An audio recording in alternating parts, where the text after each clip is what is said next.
चलो बच्चों, तो आज हम लोग ओसी में सेकंड चैप्टर कंटिन्यू करें ना। ओसी में हमारा सेकंड चैप्टर जो है बिजनेस सर्विसेज के बारे में, बिजनेस सर्विस पार्ट वन। देखो, हम लोग इस चैप्टर में समझ रहे थे ना कि भाई बिजनेस रिलेटेड कौन कौन सी सर्विस बिजनेस को जरूरी है, जिसमें से एक सर्विस इंश्योरेंस के बारे में कल हमने समझा था, और आज हमें बाकी की सर्विसेज देखनी है। जिसमें आज पहली सर्विस देखें तो पोस्टल सर्विस, पोस्ट ऑफिस की सर्विस बिजनेस के लिए बहुत जरूरी सर्विस। बिजनेस में जब भी आपको कोई डॉक्यूमेंट्स या कोई गुड्स अगर एक से दूसरी जगह सेंड करने हो, तो पोस्ट ऑफिस की सर्विस सबसे ज्यादा कन्वीनियंट रहती है। अच्छा, लेकिन यहाँ पर जो पोस्ट ऑफिस हम लोग समझेंगे ना, वो खाली बिजनेस के अकॉर्डिंग नहीं, पूरे जनरल वे में समझना है कि भाई हर इंसान के लिए, खाली बिजनेसमैन के लिए नहीं। पोस्ट ऑफिस की सर्विस हमारे इंडिया की सबसे ओल्ड सर्विसेज में से है। कम्युनिकेशन की सबसे पुरानी सर्विस है ये। ब्रिटिशर्स के टाइम से ये पोस्ट ऑफिस शुरू हुआ था, और आज अगर कहो तो करीबन 150-170 ईयर्स से प्लस हो चुका है, और पोस्ट ऑफिस हमें सर्विसेज दे रही है। चल रहा है ना पोस्ट ऑफिस की सर्विस। तो पूरी इंडिया में आज कहो तो 1,50,000 से ज्यादा पोस्ट ऑफिस की सर्विसेज हैं, है कि नहीं? मतलब 1.5 लाख से ज्यादा पोस्ट ऑफिस जो है वो इंडिया में आई हुई है, जिनमें से 90% पोस्ट ऑफिस रूरल एरिया में है। ज्यादातर गांव के एरिया में ही ये पोस्ट ऑफिस की है। ऐसी प्लेसेस जहाँ पर विलेजेस का हो या कोई हिल स्टेशन का हो, कोई माउंटेनियस एरिया का हो, कि जहाँ पर दूसरा कोई कम्युनिकेशन की प्रोसेस ना चलती हो ना, तो वहां पर भी पोस्ट ऑफिस हमें सेवा देता है। ठीक है ना? इंडिया की हाईएस्ट प्लेस, हम एक तरह से कहें तो स्पीति वैली जैसी जो है वो प्लेसेस हैं हमारे इंडिया में। हाईएस्ट जो है वो माउंटेन प्लेस, जहाँ कोई मोबाइल नेटवर्क, कोई इंटरनेट नेटवर्क भी जो है वो प्रॉपरली अवेलेबल नहीं है, वहां पर भी पोस्ट ऑफिस अच्छी तरह से सेवा देती है। तो हमारी सबसे पुरानी सर्विस, सबसे बेस्ट सर्विस में से एक है। सिटी एरिया में कहो तो आज पोस्ट ऑफिस के दूसरे बहुत सारे ऑप्शंस हैं। सिटी एरिया में पोस्ट ऑफिस के ऑप्शन में कुरियर सर्विस चलती है, आंगड़िया की सर्विस चलती है, वो भी यही सर्विस करते हैं ना। पोस्ट ऑफिस जैसे गुड्स या कोई डॉक्यूमेंट एक से दूसरी जगह पहुंचाता है, कुरियर भी यही काम करता है, आप सबको ध्यान है वो तो। और आंगड़िया की सर्विस ज्यादातर बिजनेसमैन आंगड़िया यूज करते हैं, ध्यान है? हमारे गुजरात में तो खास इसका यूज होता है। भाई जब भी किसी को पैसे एक से दूसरी जगह जल्दी पहुंचाने हो या कोई डॉक्यूमेंट पहुंचाने हो, तो आंगड़िया की सर्विस कहते हैं। ठीक है ना, कि भाई बिजनेसमैन पर्टिकुलर अमाउंट या कोई डॉक्यूमेंट आंगड़िए को देता है। आंगड़िया एक छोटी सी संस्था जैसा कहला है कि कुछ लोग मिलकर ये काम करते हैं कि तुरंत और स्पीड वे में आपके डॉक्यूमेंट या आपके पैसे एक से दूसरी जगह पहुंचते हैं। मुझे यहाँ से सपोज दिल्ली अगर पैसे भेजने हैं, तो आंगड़िया की सर्विस बहुत ज्यादा सिक्योर एंड सेफ कहलाती है।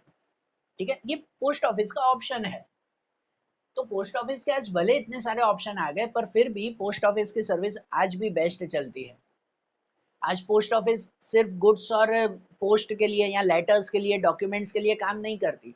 गवर्नमेंट की तरफ से पोस्ट ऑफिस को बैंकिंग राइट्स भी मिल चुके हैं। बैंकिंग राइट्स मतलब कहो कि भाई बैंकिंग सर्विस देने का हक भी इनको है। ठीक है ना? पोस्ट ऑफिस ने परमिशन दे के रखी है, इसी वजह से ये बैंकिंग सर्विस भी प्रोवाइड करती है। जो जो काम बैंक में होते हैं उनके ऑलमोस्ट वर्क पोस्ट ऑफिस में भी होते हैं। ये बैंक की सुविधा भी देती है पोस्ट ऑफिस।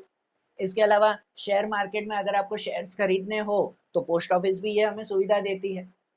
ठीक है ना? आपको इंपोर्ट एक्सपोर्ट के लिए फॉरेन करेंसी की जरूर हो, तो भी पोस्ट ऑफिस सुविधा देती है। तो आज पोस्ट ऑफिस इतनी लिमिटेड नहीं है कि सिर्फ आपको सामान भेजना है या लेटर से एक से दूसरी जगह भेजने, बस उसके लिए पोस्ट ऑफिस बहुत सारी सुविधाएं देती है।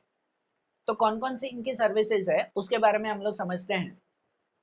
जैसे सबसे पहले और बेसिक सर्विस तो वही जनरल पोस्ट एंड लेटर्स, जिसकी वजह से पोस्ट ऑफिस की शुरुआत हुई थी, कि पोस्ट या लेटर्स एक से दूसरी जगह भेजना। पहले के टाइम में पता है ना, वो पोस्ट कार्ड होते थे, येलो कलर के पोस्ट कार्ड होते, और लोग जो है वो लेटर लिखते थे, उस पोस्ट कार्ड लिखकर फिर एक से दूसरी जगह भेजते थे, या एनवेलॉप में लेटर डाल के भेजते थे। ठीक है, तो ये सबसे बेसिक सर्विस वो तो है ही पोस्ट ऑफिस के लिए। दूसरा आता है रजिस्टर्ड पोस्ट।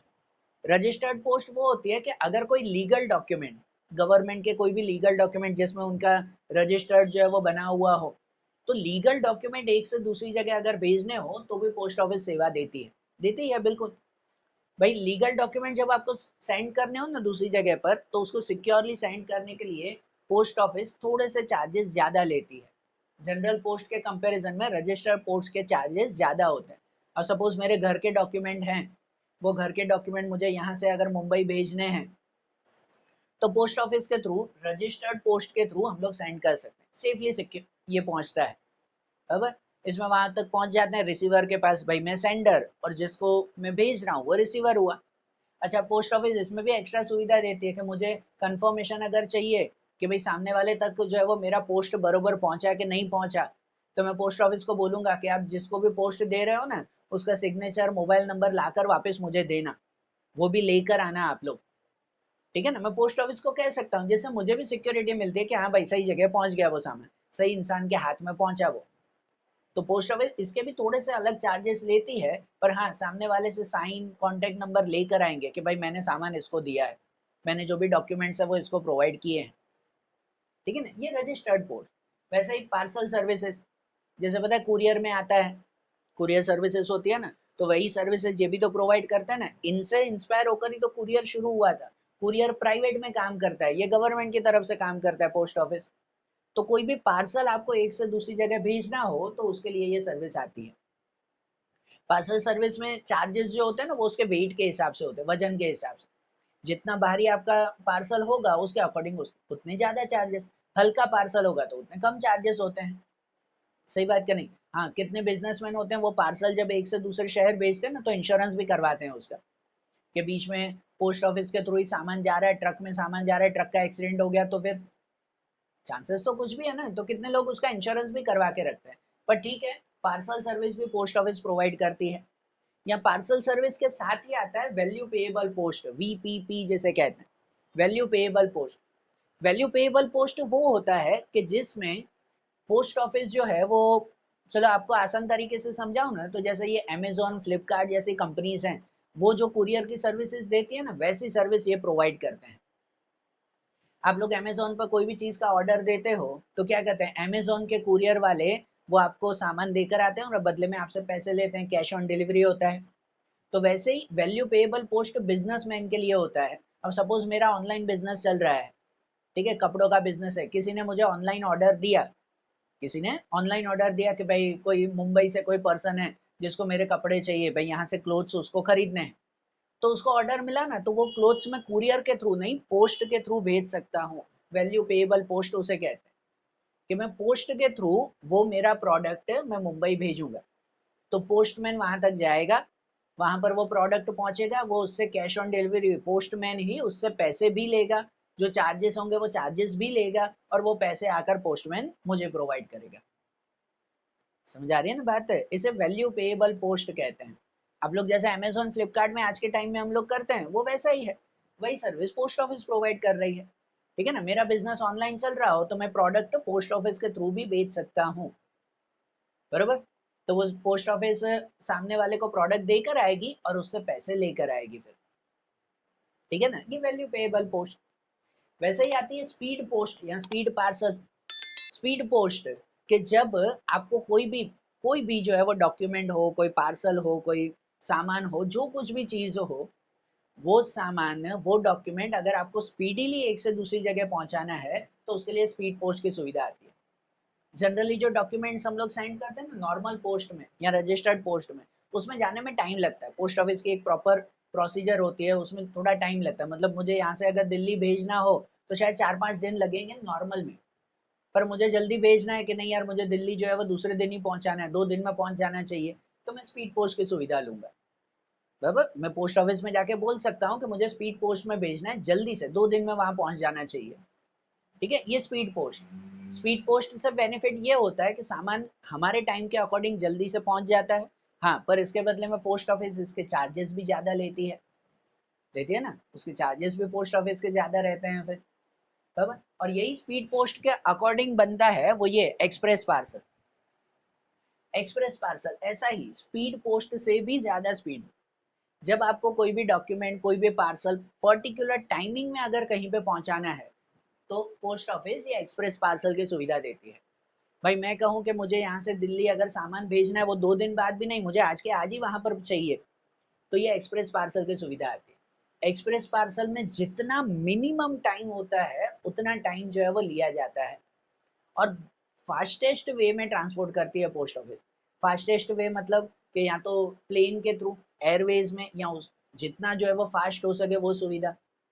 ठीक है ना, वो एक्सप्रेस पार्सल। पर जितना मिनिमम टाइम हो उतना टाइम तो लिया ही जाता है। मैं कहूँ कि मुझे यहाँ से दिल्ली जो है वो आधे घंटे में पहुंचा देना है, तो वो पॉसिबल ही नहीं है। अब एयरवे में भी जाओगे तो करीबन 4-5 घंटे लग जाते हैं, तो हम कह सकते हैं कि मिनिमम 4-5 घंटे में सामान यहाँ से दिल्ली पहुंच जाएगा, है ना। सपोज सूरत से दिल्ली हमें भेजना है तो 4-5 घंटे लग जाते हैं, पोस्ट ऑफिस पहुंचा देती है उसे।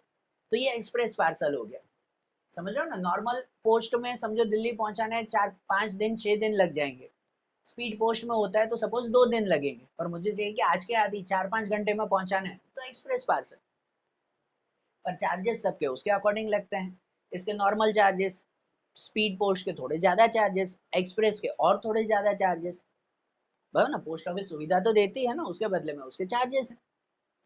ठीक है, तो ये सब नॉर्मल जो है वो सर्विसेज है कोई भी गुड्स वगैरह वहां पर भेजने की। बाकी इसके अलावा बताया कि भाई पोस्ट ऑफिस बैंक की भी सब सर्विस प्रोवाइड करती है, जो भी बैंकिंग सर्विसेज हैं वो भी प्रोवाइड करती है।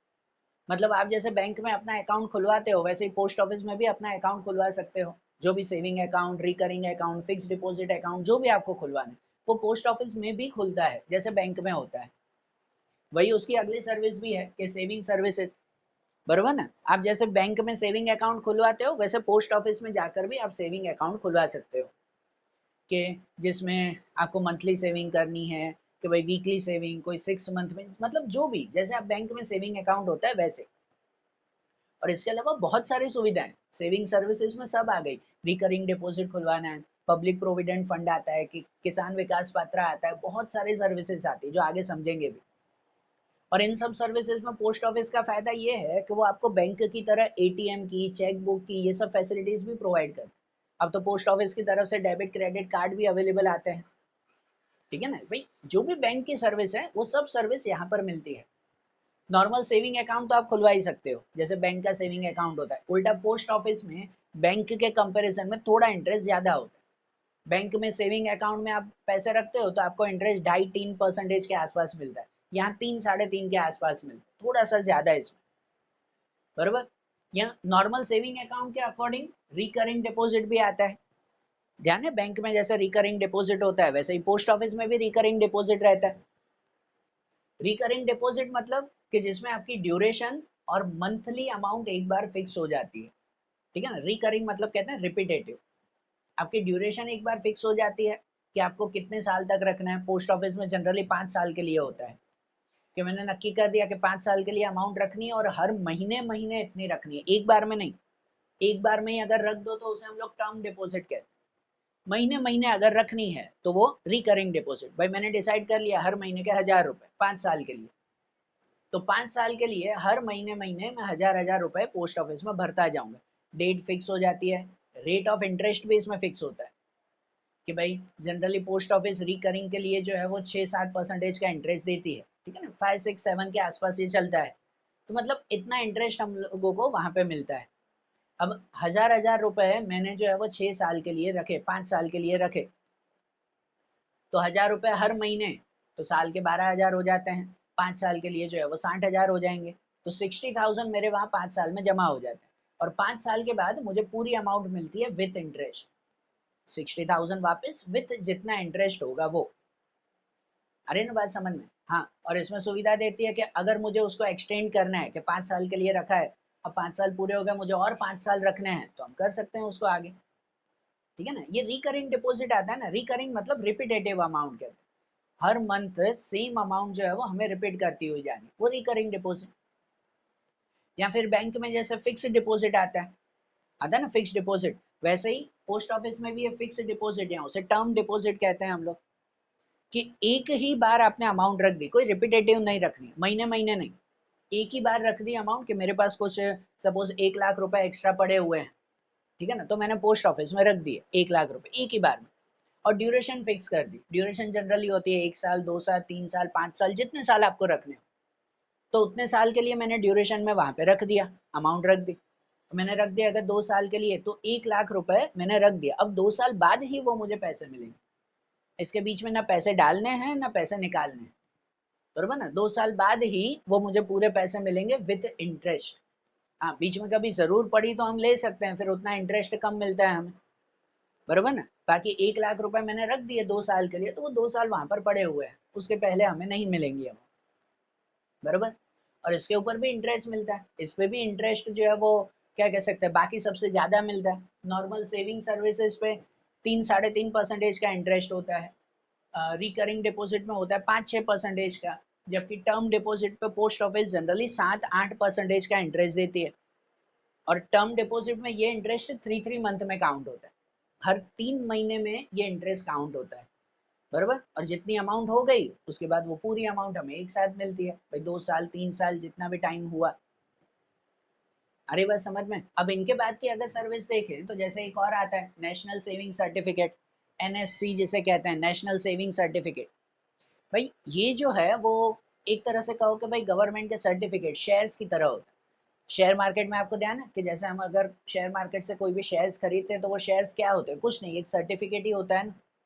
तो वैसे ही गवर्नमेंट की तरफ से सेविंग स्कीम एक आती है एनएससी की, नेशनल सेविंग सर्टिफिकेट, कि जिसमें सरकार कुछ पर्टिकुलर अमाउंट के सर्टिफिकेट शेयर्स की तरह ही एक सर्टिफिकेट इश्यू करती है, कि जिसमें हम लोग वो सर्टिफिकेट खरीद सकते हैं। एक टर्म डिपॉजिट की तरह ही होता है भाई, जैसे फिक्स डिपॉजिट में हम रख देते हैं ना, तो वैसे ही समझो सर्टिफिकेट आता है। अब सपोज सरकार के सर्टिफिकेट है 10,000 रुपए के, तो मतलब मैंने 10,000 रुपए के वो सर्टिफिकेट खरीद लिए। अब वो सर्टिफिकेट खरीद लिए तो मतलब मुझे तो एक सर्टिफिकेट, एक सबूत मिलता है कि हाँ मैंने सरकार को 10,000 रुपए दिए हैं, जिस सर्टिफिकेट में सब इंफॉर्मेशन लिखी गई होती है कि सरकार क्यों हमसे ये पैसे ले रही है, किस चीज़ का सर्टिफिकेट है, ये सर्टिफिकेट के पैसे मुझे रिटर्न कब मिलेंगे, उसमें पहले ही जो है वो डिस्क्राइब होता है कि मैंने सर्टिफिकेट खरीदा है 10,000 रुपए का, उसमें लिखा होता है सपोज 2 साल के लिए, तो मतलब मुझे 2 साल बाद उतने पैसे 10,000 वापस मिल जाएंगे। और उसके ऊपर इंटरेस्ट कितना मिलेगा ये भी सर्टिफिकेट पे लिखा हुआ होता है, बराबर। कि भाई उसके ऊपर सपोज इंटरेस्ट है 10%, तो मतलब मुझे 10,000 रुपए के ऊपर 10% 2 साल का इंटरेस्ट भी साथ में मिलेगा, है ना। 2 साल के बाद मैं पोस्ट ऑफिस को ये सर्टिफिकेट वापस कर दूंगा, उसके बदले में पोस्ट ऑफिस मुझे वो अपने पैसे वापस कर देगी विथ इंटरेस्ट। ठीक है, ये भी सेविंग स्कीम ही हुई ना एक पोस्ट ऑफिस की। जैसे टर्म डिपॉजिट होता है, फिक्स डिपॉजिट होता है, ये भी उसी की तरह, पर ये जो है वो ज्यादा सिक्योर रहता है। किसी को छोटी अमाउंट में अगर जो है वो कहीं पे डिपॉजिट रखनी है और इंटरेस्ट अच्छा कमाना है, तो उसके लिए एनएससी बहुत बेस्ट है, बराबर। वैसे ही आता है किसान विकास पात्र। किसान विकास पात्र जनरली सिर्फ फार्मर्स के लिए ये सुविधा है, फार्मर्स के लिए।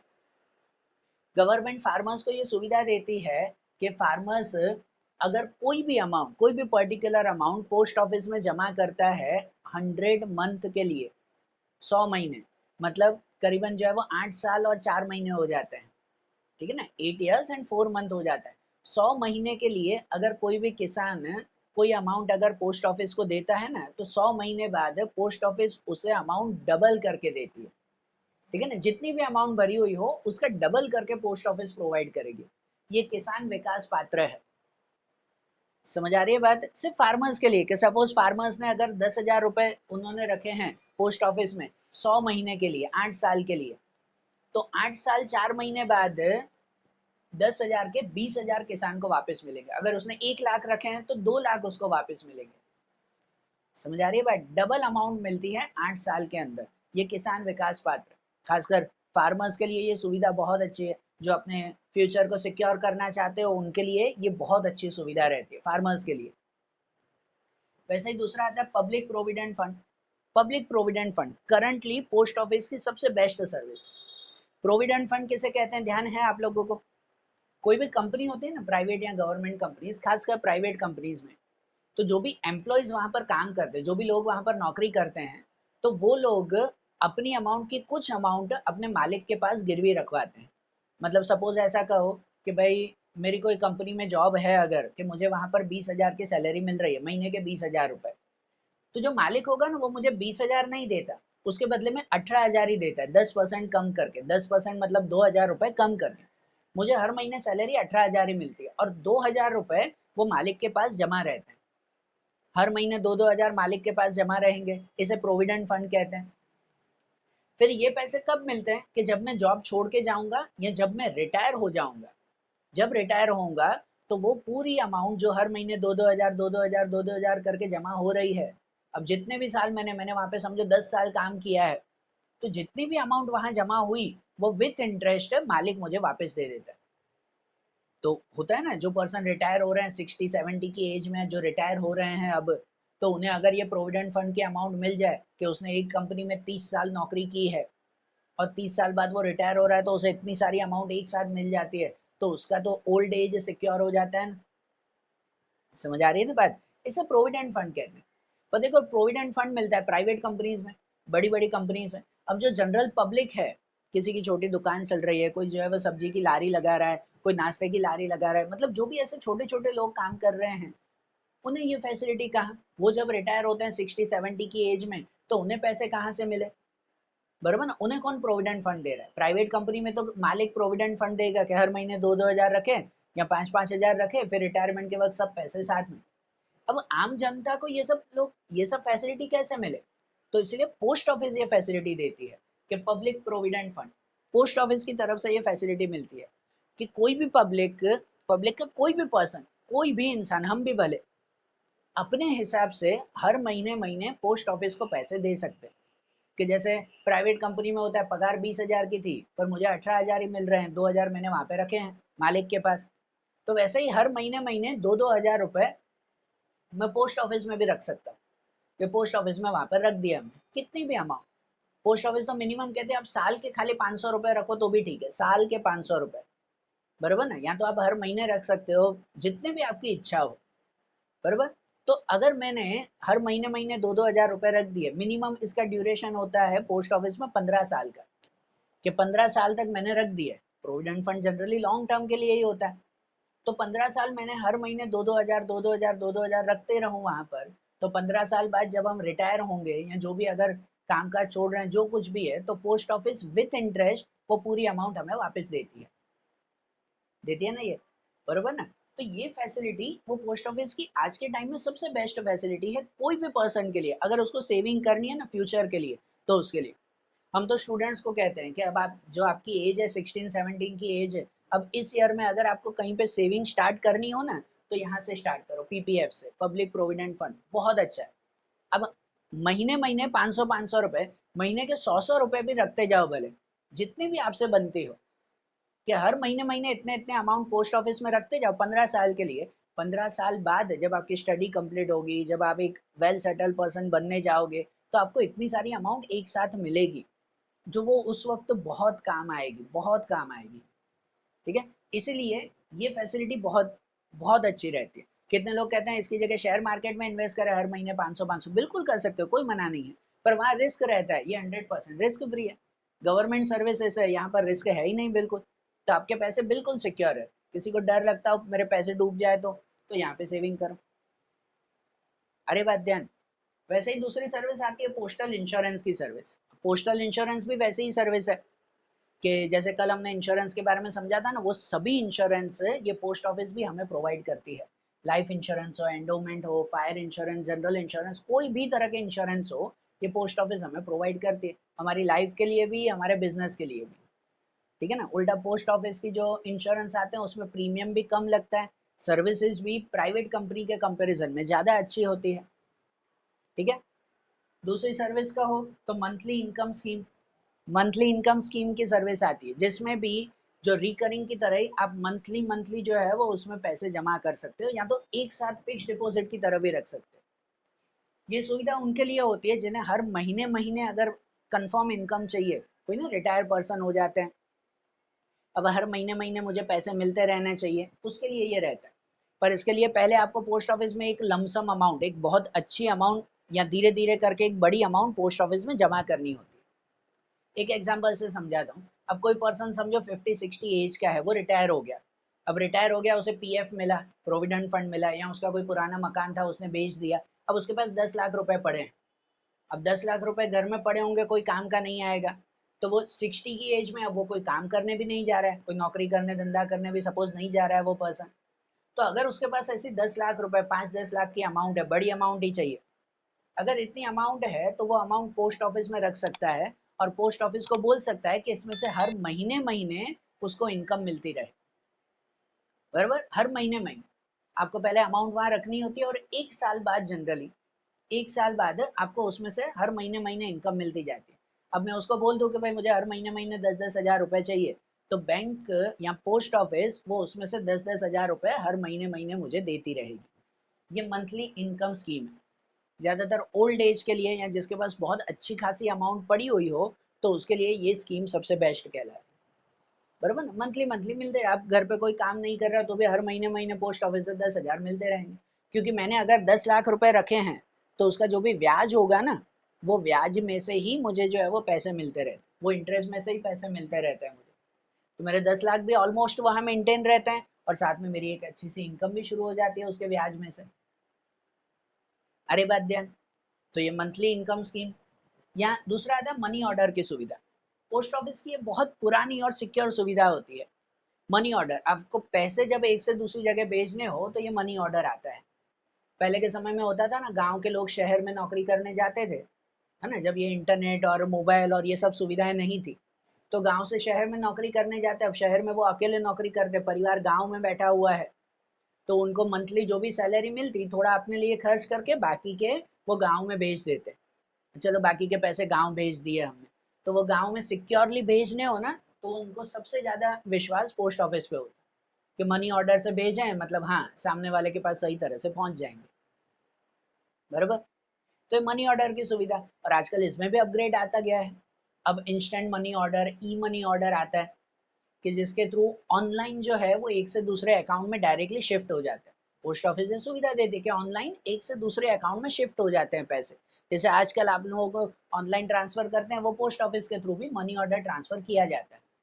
अच्छा, अब एक ये भी बात है, पोस्ट ऑफिस ये भी ध्यान रखते हैं किसी के पास आज के टाइम में भी मोबाइल इंटरनेट ना हो तो, है ना, या जिसको मोबाइल यूज करना नहीं आ रहा है तो फिर, ठीक है ना, होता है ना गांव में रहने वाले कितने लोग, कोई ओल्ड एज के पर्सन है कि घर में बेटा जो है वो शहर में काम कर रहा है, बूढ़ी माँ घर पे जो है वो बैठे हुए हैं गांव में, अब उन्हें मोबाइल ही यूज करना नहीं आ रहा है, उन्हें कैसे मिलेंगे पैसे। तब इसके लिए भी ये पोस्ट ऑफिस सुविधा देती है इंस्टेंट मनी ऑर्डर की, आईएमओ। इसमें कैसे होता है कि सपोज मुझे अगर मेरे गांव में पैसे भेजने हैं, तो मैं पोस्ट ऑफिस में जाके बोलूंगा कि भाई मुझे ये 10,000 रुपए गाँव में भेजने हैं, तो पोस्ट ऑफिस मेरे 10,000 जमा करेगी और मुझे ना एक सीक्रेट पिन देगी, सीक्रेट कोड देगी। ये सीक्रेट कोड मैं फोन पे अपने गांव में बताऊंगा कि भाई देखो, आपको जो है वो ये सीक्रेट कोड पोस्ट ऑफिस में जाके बताना है।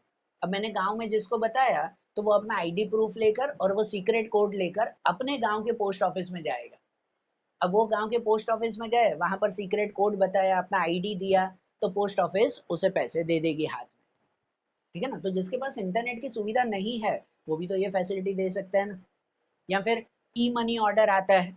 E money order, online money order, जिसमें ऑनलाइन डायरेक्ट दूसरे के अकाउंट में जमा हो जाते हैं, और अगर अकाउंट ना भी हो तो पोस्ट ऑफिस घर पे जाकर पैसे देकर आती है।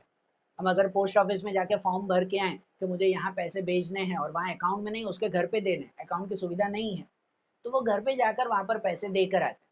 अब जिसको पैसे दे रहे हैं उसका आईडी प्रूफ मांगते हैं, कुछ डॉक्यूमेंट्स मांगते हैं, और जिसके सहारे सही इंसान को वो पैसे मिल जाते हैं। तो पैसे भी सिक्योरली भेजने हो, किसी गलत के हाथों में ना चला जाए, कुछ प्रॉब्लम ना आ जाए, तो उसके लिए पोस्ट ऑफिस पूरी सर्विस सर्विस देती है ये मनी ऑर्डर की।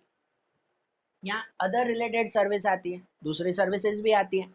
अब दूसरी सर्विसेज की बात करो तो हर तरह की सर्विस जो जो आज बैंक और बाकी जो इंस्टीट्यूट प्रोवाइड करते हैं ना, ये सब पोस्ट ऑफिस भी सर्विस देती है। जैसे डिमांड ड्राफ्ट की जो है वो सर्विस देती है, वो ट्रैवलर्स चेक की सर्विस देती है, आपको बाहर के देश में जाना हो तो अपनी करेंसी को बाहर की करेंसी में कन्वर्ट करा के उसके चेक बनवा लेते हैं, और वो चेक आप बाहर की कंट्री में ले जा सकते हो।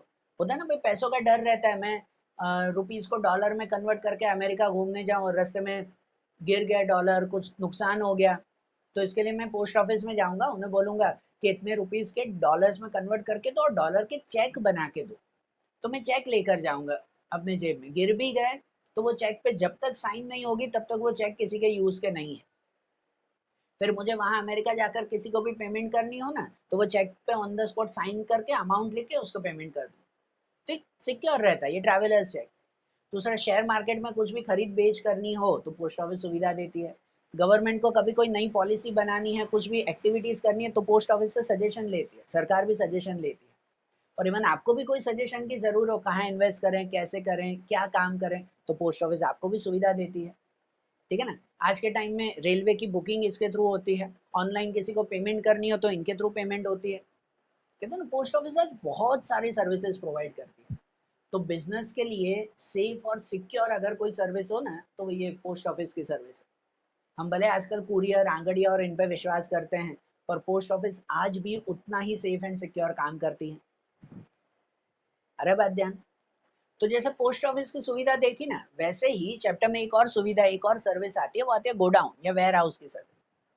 गोडाउन की सर्विस ऑलमोस्ट ध्यान भी है हमें इसके बारे में कि देखो, जो भी बिजनेसमैन जो भी गुड्स प्रोड्यूस करता है, जो भी सामान प्रोड्यूस करता है, तो जरूरी नहीं है कि उसका सामान ऑन द स्पॉट बिक ही जाए। नहीं ना, कितनी बार वो सामान जो है वो सीजनल अगर हो कि सीजन में ही बिकेगा, उसको पहले से तैयारी करके रखनी पड़ती है, तो वो सामान कहीं तो स्टोर करना होगा ना। एक किसान भी जब जो है वो अपना अनाज तैयार करता है, तो जरूरी है कि उसका अनाज तैयार हो गया दूसरे दिन सब बिक जाएगा। उसने 500 किलो अनाज तैयार किया खेत में और दूसरे दिन 500 किलो बिक गया? नहीं ना भाई, धीरे धीरे बिकेगा ना। ठीक है ना, तो बाकी के टाइम में वो अनाज कहीं तो स्टोर करना पड़ेगा ना।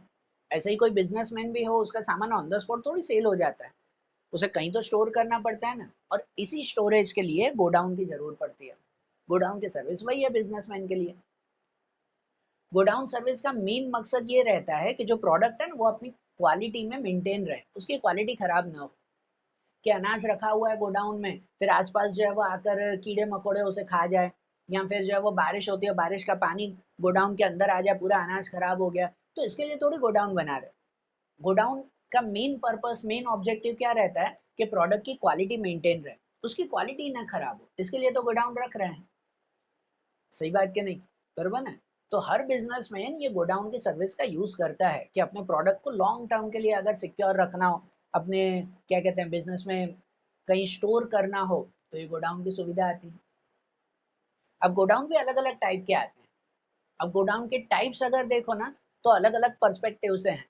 जैसे सबसे पहले ऑनरशिप पर्सपेक्टिव से आता है। ऑनरशिप के अकॉर्डिंग गोडाउन के टाइप्स। ऑनरशिप मतलब कि गोडाउन के मालिक कौन है, उसके हिसाब से। तो मालिकी के हिसाब से भी गोडाउन के दो टाइप आते हैं, private godown and public godown. Private and public.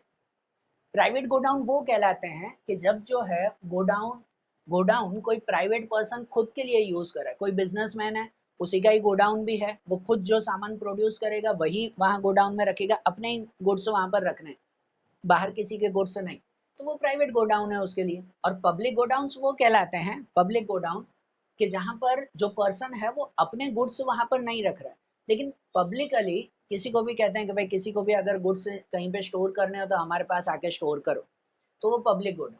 Public godown में कितने लोग एक बिजनेस की तरह ये गोडाउन चलाते हैं। अब एक एग्जांपल देते हैं कि प्राइवेट और पब्लिक गोडाउन का, कि सपोज मेरा जो ये रूम है, जो ये हॉल है, अगर ये इसे मैं गोडाउन की तरह बना लूं, और मैं जो गुड्स बना रहा हूँ, मैं जो भी गुड्स तैयार कर रहा हूँ, वही मैं अपने ही गुड्स इस गोडाउन में स्टोर करूँ, तो ये मेरा प्राइवेट गोडाउन है। ये प्राइवेट गोडाउन है। लेकिन वही कि ये गोडाउन मेरा ही है, लेकिन यहाँ मैं अपने सामान नहीं रख रहा हूँ बाहर। मैंने कह दिया कि भाई कोई भी आसपास किसी की दुकान हो, कोई प्रोडक्शन चल रहा हो, उसको अगर कहीं पे सामान स्टोर करना हो तो मेरे पास आके स्टोर करना। ठीक है ना, मैंने एक एडवर्टाइजमेंट कर दी। अब बाहर पास में कोई दुकान चल रही है, उसे अपना सामान रखना है, तो वो मेरे यहाँ रूम में आके रख सकता है कि ये गोडाउन मेरे लिए नहीं, उसके लिए हो गया, या किसी के भी लिए। वो यहाँ पे सामान रखेगा, बदले में मुझे रेंट देगा, बदले में मैं सर्विस चार्ज तो लूंगा ना। बरोबर ना? तो ये मेरा पब्लिक गोडाउन हो गया। अगर कोई पर्सन सिर्फ अपने ही गुड्स यहाँ स्टोर कर रहा है, तो वो प्राइवेट गोडाउन है। लेकिन इसकी जगह बाहर किसी को कह रहा है कि भाई जिसको भी जो भी सामान रखने हो यहाँ पे आप रख सकते हो, ये इतना पूरा गोडाउन खाली है। अब कोई दुकान वाला आके यहाँ पे कुछ सामान रखेगा, कोई दूसरा आके यहाँ सामान, कोई यहाँ सामान रखेगा, सबके सामान यहाँ पर पड़े हुए, तो ये पब्लिक गोडाउन हो गया। समझ आ रही है ना बात? ठीक है, तो ये private and public godown ownership के हिसाब से होते हैं। अच्छा, पब्लिक गोडाउन ये आज के टाइम में एक बहुत अच्छा बिजनेस है। किसी के भी पास अगर ऐसा जो है वो घर खाली पड़ा हुआ है, या कोई जो है वो बड़ा सा शॉप अगर खाली पड़ा है, तो वो गोडाउन बना सकता है, पब्लिक गोडाउन बना लिया। जिसको भी सामान स्टोर करना है वो यहाँ पे आके स्टोर करो, बदले में उससे रेंट लिया जाता है, हो जाता है ना ये पब्लिक गोडाउन। वैसे ही payment of custom duty perspective से आता है। कस्टम ड्यूटी के हिसाब से भी ये गोडाउन के टाइप्स आते हैं। ये ज्यादातर उसके लिए जो इम्पोर्ट एक्सपोर्ट का काम करते हैं, उसमें भी जो इम्पोर्ट करवाते, इम्पोर्ट सामान अगर बाहर से मंगवाया बाहर के देशों से, तो जो सी पोर्ट या एयरपोर्ट होता है, सी पोर्ट जहाँ समुद्र से शिप के थ्रू सामान आता है, या एयरपोर्ट प्लेन के थ्रू, तो सी पोर्ट या एयरपोर्ट पे जब आप सामान इंपोर्ट कर रहे हो तो आपको कस्टम ड्यूटी भरनी पड़ती है। कुछ ड्यूटी, कुछ चार्जेस वहां पर पे करने पड़ते हैं ना। बराबर ना। तो उसके अकॉर्डिंग भी गोडाउन अलग अलग आते हैं। एक आता है कस्टम ड्यूटी पेड, CD जो लिखा हुआ है custom duty paid and custom duty not paid. एक ऐसा गोडाउन जहाँ पे कस्टम ड्यूटी पे किया हुआ है। अब सपोज मैंने बाहर से सामान मंगवाया, इंग्लैंड से सामान मंगवाया, उसके टैक्स मैंने भर दिया है, पर कोई रीजन होता है कि यार सपोज वो सामान आया है कोई दूसरे शहर में, मैं सूरत में हूँ, समझो मुंबई के पोर्ट पे आया है वो सामान। अब मुंबई से सूरत आने के लिए मुझे भी तो ट्रांसपोर्ट की सर्विस चाहिए होगी ना। वो ट्रांसपोर्ट की सर्विस समझो 2-3 दिन लेट है, नहीं मिल रही मुझे अभी, और वहां शिप से सामान आ गया, तो मैंने अगर कस्टम ड्यूटी पे कर दी होगी ना, तो वो जो सी पोर्ट होगा वहां के ही गोडाउन में मेरा सामान पड़ा होगा कि इसने टैक्स पे कर दिया है, जब इसको ट्रांसपोर्ट की सुविधा मिलेगी वो सामान ले जाएगा। बरोबर ना। तो मुझे जब भी ट्रांसपोर्ट की सुविधा मिली तो मैं वहां से सामान लेकर आऊंगा वहां मुंबई से सूरत में। ये कस्टम ड्यूटी पेड, बरोबर। तो वो अलग गोडाउन में रखते हैं। अब कितने ऐसे होते हैं कि जो कस्टम ड्यूटी पे नहीं करते। अब वही सपोज यहाँ मुंबई में सामान आया और मैंने अभी तक कस्टम ड्यूटी पे की नहीं है, तो जब तक मैं पे नहीं करूंगा तब तक वो सामान मुझे नहीं मिलने वाला है। बराबर। तो इसके लिए जो सी पोर्ट या एयरपोर्ट पे जो ऑफिसर्स होते हैं वो उसे अलग गोडाउन में रखते हैं कि इसका टैक्स नहीं भरा हुआ है, जब ये टैक्स भरेगा तो इसको सामान देंगे, अगर उसने टैक्स नहीं भरा तो वो सामान नहीं देते उसको। मैं जब तक टैक्स नहीं भरूंगा तब तक वो सामान मुझे नहीं मिलेगा। समझ आ रही है। अब कितनी जगह पे कितने सी पोर्ट पे पता है लोग टैक्स भरते ही नहीं, वो सामान वहीं पड़ा रहता है, और सी पोर्ट या एयरपोर्ट के लोग उसे ऑक्शन कर देते हैं, नीलाम कर देते हैं, बोली लगा के बेच देते हैं वो लोग ही और खुद कमा लेते हैं। ठीक है, बहुत जगह पे ऐसा होता है। तो ये एक ऐसे गोडाउन आता है ना जिसमें कस्टम ड्यूटी पे की हुई है, टैक्स भरा हुआ है, दूसरे में जहाँ कस्टम ड्यूटी पे नहीं की हुई। और खाली ऐसा नहीं कि भाई लोग पे नहीं करते क्योंकि पैसे नहीं होते, कितनी बार लोगों को री एक्सपोर्ट करना होता है तो भी ऐसे गोडाउंस में रखा जाता है।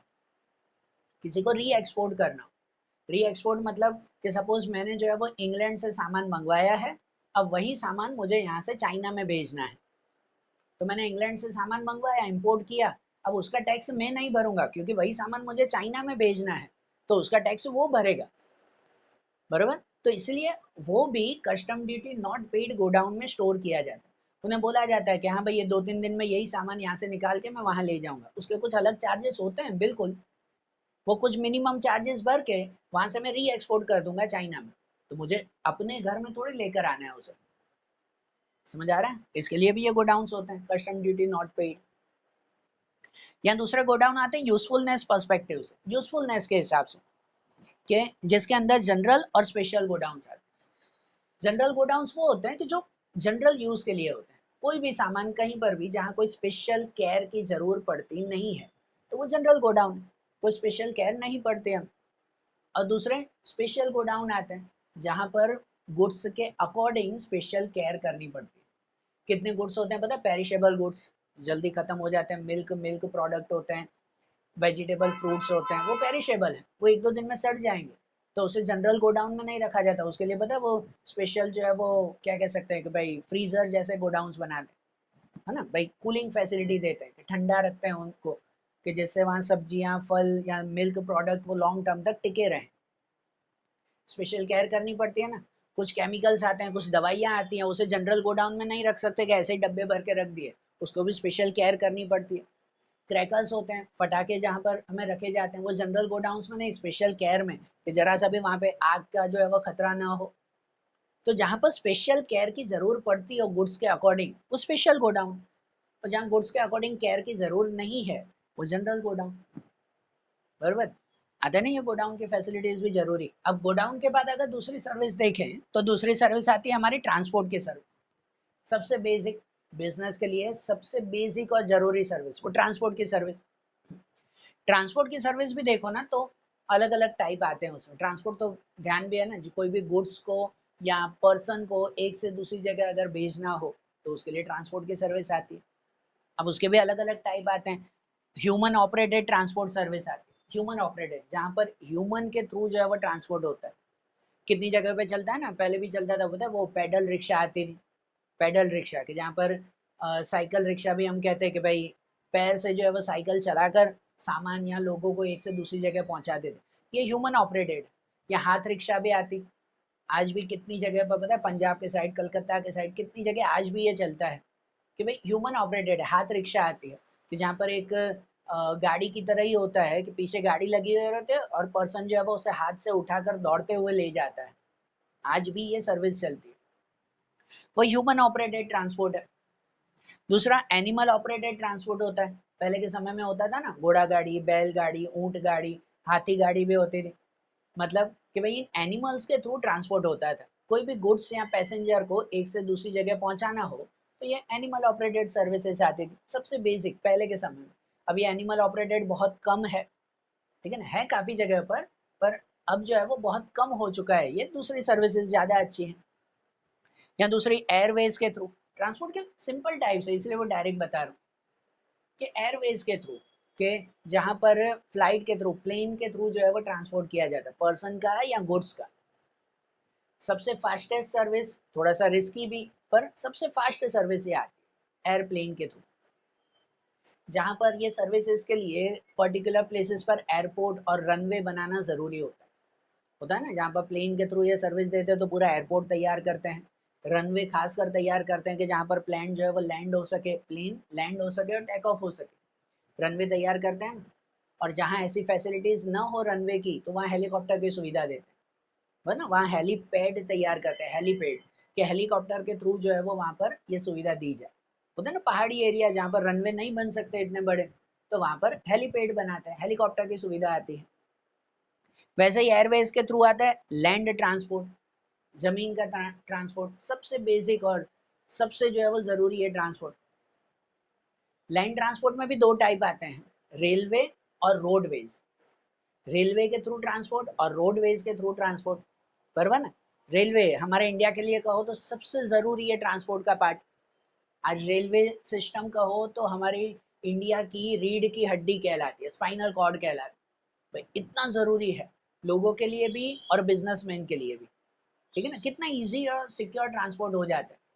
ट्रेन भी अलग अलग टाइप्स के आती है, पहले चलती थी पता है, स्टीम इंजन आता था पहले, स्टीम इंजन के स्टीम के थ्रू, कोयले के थ्रू चलता था, धुआं निकलता था और ट्रेन चलती थी, ठीक है ना, स्टीम इंजन।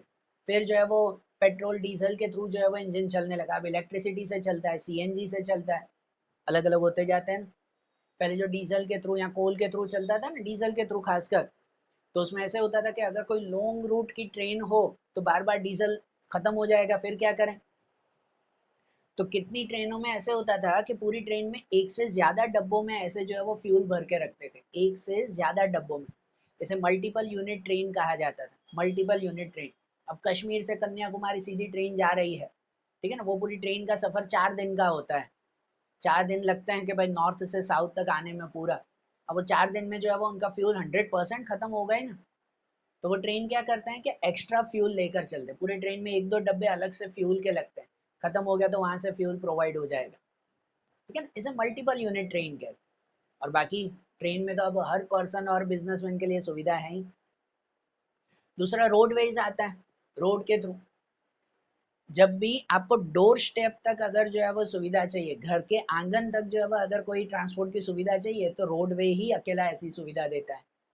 बाकी रेलवे, एयरवे, वाटरवे वो आपको स्टेशन तक छोड़ते हैं, रेलवे स्टेशन तक, बाकी एयरपोर्ट तक, सी पोर्ट तक, घर तक तो ट्रांसपोर्ट की सुविधा कोई नहीं देता, सिर्फ रोडवे देता है, जिसमें आप कोई भी रोडवे के थ्रू घर तक जो है वो आ सकते हो, बराबर ना। और इसमें भी रोडवे में खाली ये नहीं, ह्यूमन के लिए, बिजनेस के लिए भी होता है ना, ट्रकों में सामान भर भर के दूसरी जगह भेजा जाता है, या कोई एक सिटी एरिया में ही कहो तो रोडवेज जो है वो बहुत ज़रूरी आते हैं, जो नहीं नॉर्मल लोग ऑफिस के लिए जो है वो पूरा दिन आना जाना उनका रहता है, रोडवेज बहुत जो है वो सुविधा देता है। अब रोडवेज से जो है वो ट्रैफिक की प्रॉब्लम, पॉल्यूशन की प्रॉब्लम आती है, तो कितने शहरों में पता है ऐसी रोडवे के लिए अलग से जो है वो रोड बना के रखते हैं, जैसे हम लोग BRTS कहते हैं, है ना, सूरत, अहमदाबाद, राजकोट में ऐसे BRTS बनी हुई है जिसके लिए अलग से रास्ता जो है वो बना के रखते हैं कि स्पीडीली वहां पर ट्रांसपोर्ट हो सके, कोई ट्रैफिक नहीं नड़ेगा, कोई दूसरी प्रॉब्लम नहीं होगी, और उसके अलग रास्ते में स्पीडीली वहां पर ट्रांसपोर्ट हो सके, ठीक है ना, ये रोडवेज। वैसे ही वाटरवेज आता है कि भाई पानी के थ्रू होता है ना, रिवर्स होते हैं, कैनल्स होते हैं, लेक पॉन्ड होते हैं, कोई बड़े बड़े लेक पॉन्ड हो या सी हो, सी ओशंस के थ्रू भी जो है वो ट्रांसपोर्ट होता है, तो वाटरवेज, है ना, शिप के थ्रू, बोट के थ्रू, फेरीज के थ्रू ये ट्रांसपोर्ट की सुविधा ली जाती है। जाने ना फेरी किसे कहते हैं? फेरी उसे कहते हैं ना कि भाई जैसे पता गोवा में चलती है, हमारे गुजरात में चलती है कि भाई सूरत से भावनगर तक ये फेरी की सुविधा, कि जिसमें पर्सन खुद अपनी व्हीकल लेकर भी जो है वो उसमें जा सकता है, वो फेरी की सुविधा कहते हैं। ठीक है ना, व्हीकल्स लेकर जाते हैं जनरली। आपने देखा होगा कि भाई कितनी जगह पर मैं, मेरी अगर बाइक है तो मैं बाइक लेकर ही शिप में चढ़ जाऊंगा, शिप के अंदर बाइक का जो है वो पार्किंग हो जाती है, फिर वो शिप मुझे दूसरे किनारे ले जाएगी या जहां पर भी जाना हो दूसरे शहर, फिर वहां पे अपनी बाइक लेकर वापस निकल भी जाऊंगा। तो अपने व्हीकल्स के थ्रू पूरी अगर ट्रांसपोर्ट की सुविधा मिलती है, वो ये फेरी की सुविधा कहते हैं, फेरीज कहते हैं उसे। बराबर, जहाँ व्हीकल्स में खाली ऐसे बाइक वगैरह नहीं, पूरी बस और ट्रक भी उसमें ट्रांसपोर्ट हो जाती है। ठीक है, ये फेरीज। तो वाटरवेज में है ना, रिवर के थ्रू, लेक पॉन्ड के थ्रू, कितनी जगह पर डैम बनाते हैं और डैम में से कैनल्स बनाते हैं, फिर उसमें छोटी छोटी बोट से ट्रांसपोर्ट होता है एक गांव से दूसरे गांव में। ठीक है, सबसे ओल्ड जो है वो ट्रांसपोर्ट का सिस्टम और सबसे इजी ट्रांसपोर्ट का सिस्टम ये कहलाता है वाटरवेज। यहाँ दूसरा ट्रांसपोर्ट आता है ट्रांजिट थ्रू पाइपलाइन। जब आपको कोई भी फ्लूइड, वाटर हो गया, कोई फ्यूल हो गया, कोई जब केमिकल लिक्विड वेस्ट हो गया, ये सब जब आपको एक से दूसरी जगह भेजने हो ना, तो पाइपलाइन की सुविधा है, बहुत ही सेफ एंड सिक्योर। कितनी जगह होता है ना अंडरलाइन जो है वो पाइपलाइन बनाते हैं, जब पेट्रोल एक से दूसरी जगह पहुंचाना हो, कोई केमिकल एक से दूसरी जगह पहुंचाना हो, तो इसे बनाते हैं। हमारे सूरत में ही है, सूरत में हजीरा में जो भी पेट्रोलियम कंपनीज हैं, तो यहाँ जो पेट्रोल तैयार होता है ना, वो पेट्रोल यहाँ से यूपी एमपी तक जाता है, मध्य प्रदेश उत्तर प्रदेश तक जाता है पाइपलाइन के थ्रू। यहाँ पेट्रोल बनता है, फिर अंडरग्राउंड पाइपलाइन के थ्रू वो पूरा पेट्रोल यूपी तक जाता है, उत्तर प्रदेश तक पहुँचता है वो। देते हैं ना सुविधा। यहाँ देखो, जो भी पहाड़ी एरिया होते हैं जहाँ पर ट्रांसपोर्ट की प्रॉपर सुविधा नहीं है, जहाँ बरोबर ट्रक वगैरह भी नहीं जा पा रहे, खाली टू व्हीलर या छोटी छोटी गाड़ियाँ ही जाती है, अब वहां पर पेट्रोल पहुंचाना हो, तो वहां कोई केमिकल्स पहुंचाने हो, तो कोई छोटा सा गांव है बहुत पहाड़ों के ऊपर, वहां उस गांव में तो गाड़ियां चल रही होगी ना, कोई बाइक चलती होगी या कुछ छोटे छोटे टू व्हीलर तो चल रहे हैं ना, उन्हें भी पेट्रोल की जरूरत पड़ती है, तो वो फिर वहां पे पेट्रोल पंप पे कैसे, ट्रक वहां जा नहीं पा रही है, तो पाइपलाइन के थ्रू वहां पर ट्रांसपोर्ट करते हैं। ठीक है ना, कोई भी लिक्विड को अगर ट्रांसपोर्ट करना हो तो पाइपलाइन की सुविधा बहुत अच्छी आती है। अरे बात ध्यान। तो देखो, ये जैसे बिजनेस सर्विसेज आज हमने देखी ना, यहाँ पे पोस्ट ऑफिस, गोडाउन, ट्रांसपोर्ट की सर्विस, अब ये सर्विस सेकंड चैप्टर में अब हमने देखी, सेकंड चैप्टर कंप्लीट हुआ। अब वैसे ही इनकी जो दूसरी सर्विसेज है वो अब हम लोग थर्ड चैप्टर में देखेंगे। Okay, thank you.